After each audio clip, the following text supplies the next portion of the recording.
Yan, bakit nga ba kailangan nating limitahan o bawasan ang screen time ng ating mga anak na mayroong mga special needs? Ito po ang dahilan. Yan, nakikita niyo po yung video na yan. Kumbaga sa typical na bata o kahit sa ating mga matatanda na, ayan, kung ikukumpara sa 1 gig, halimbawa 1 gig, no? Halimbawa lang po, meron tayong 1 gig na memory bank, ayan, sa kanila po ay sobra-sobra o higit pa.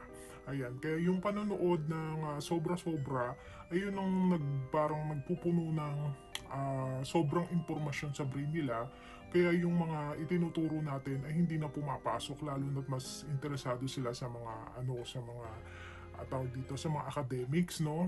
Ayan.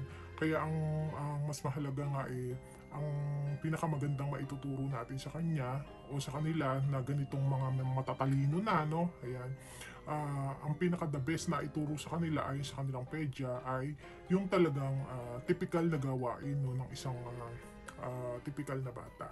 Ayan. So makikita nyo po, no, pagka nanonood sila ng mga bagay na lalo na yung sa mga interesado sila, napupuno yung brain nila. So parang nagkakaroon din ng confusement, no? Ayan, yung tinatawag na pagkalito.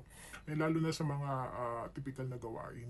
Ayan po nagiging dahilan kung bakit kailangan po nating limitahan ang panonood o yung screen time ng bata kasi ayon na rin sa aming aming experience, ayan, mas natututo po siya, no, kapag hindi po siya nag-screen time. Ayun, mag-screen time man, binibigyan lang namin ng oras, tsaka yun nga palang meron po akong susunod ditong video, ayan, lagi niyo po kami subaybayan dito sa aking video. Ayan, share nyo po to, i-like. At syempre, subscribe nyo rin po ako. O i-follow. Ayan, marami pong salamat at kita-kits po ulit tayo sa another video na naman po about sa autism.